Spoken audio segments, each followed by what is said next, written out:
In this lesson, we're going to be going over ProDiscover Basic. There are a lot of programs that actually will support your forensic analysis, and Technology Pathways has this program called ProDiscover. In addition to the commercial paid-for version, there is a basic version that gives you just basic functionality, and you can download this for free from their website. Now, you're not going to get a lot of capabilities because you get that in the commercial paid-for version, but there are some basic functionality here, which of course is why it's called ProDiscover Basic. It does have some basic functionality which may help you along and give you some data that you may find difficult to get in other ways. So I'm going to give this a file name here, and we've given it a project number. Now I can capture an image. So if I've got a hard drive attached to my machine that I want to capture an image for, I can use this capture and add image. I could actually just open up a disk that's attached to my system, or I could use an image file. And in this case, I'm going to use an image file, and I'm going to go into downloads. And I've actually got an image here for a Windows XP system. Now I can go into my images, and if I pop that open, you can see there are actually two hard drives that are in this particular image. So there's a C drive and there's a D drive. Now the interesting thing that you'll see here is you can see all of the metadata. So you can see the master file table, and the master file table is a component of NTFS, and it stores all of the data about the files that are on the hard drive. So if I open up the MFT here, we should be able to get a list of the files. So you see right here, kind of on the right-hand side, $ATTRDEF. That's the file name for a file that's in the root of this hard drive. So if I were to just keep scrolling down, you'll see $boot and $badclus and $secure. So I've actually opened up the master file table, and the data about all of these files, of course, is stored in binary, so I'm not going to be able to read it. So what you get is really a bunch of gibberish, except for the file name that shows up pretty clearly in ASCII, because of course the file name would be in ASCII.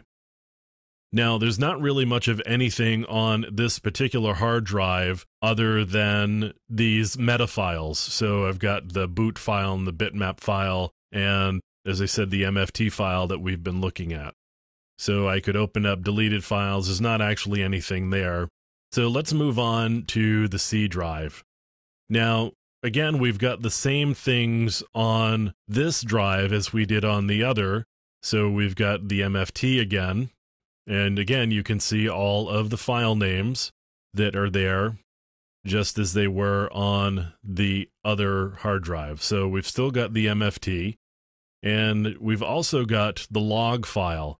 And the log file is all of the changes that have happened to this particular file system. That log file allows us to ensure the integrity of the file system. So I've got all of these files here in my C drive, and I've got, looks like a lot of directories that look kind of like junk. It's entirely possible that there is some malware on this hard drive. Let's open up Documents and Settings. We can go into Administrator, and we can go into My Documents here. You can see in red there are files that are alternate data stream files. So right here, the file extension is identifier. That's because there is an identifier with this bo2k.zip or bo2k_1_1_6a.zip more specifically. Now this identifier actually indicates to the operating system that this file was downloaded from the internet. Even though you can't tell that from the bottom, I know from both experience and where this particular file came from that that's actually what this alternate data stream is telling you. Now, we've got a couple of alternate data streams there. We've also got some alternate data streams down here.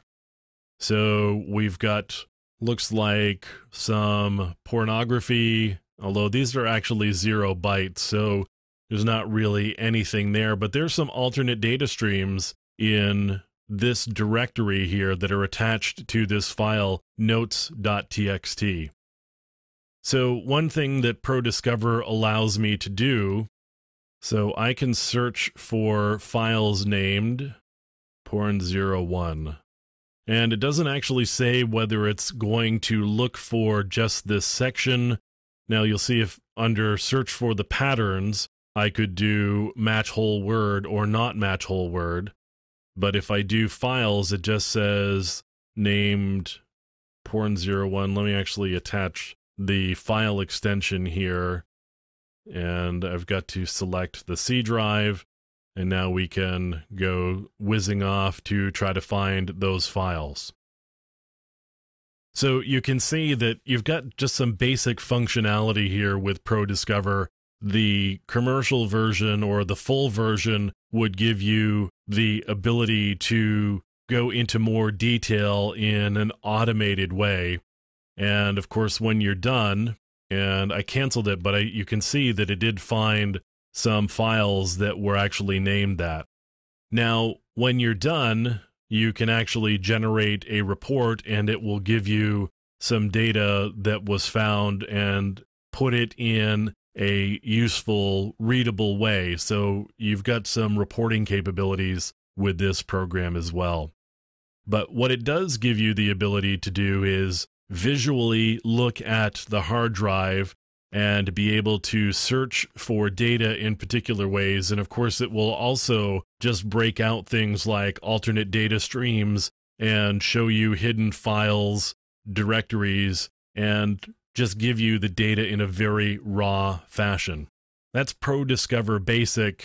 And again, if you're just getting started and want something that doesn't cost any money to be able to run under Windows and be able to do some simple forensic examinations with, you may be able to give ProDiscover Basic a try and get started with it and see what its capabilities are and how far you can go with that.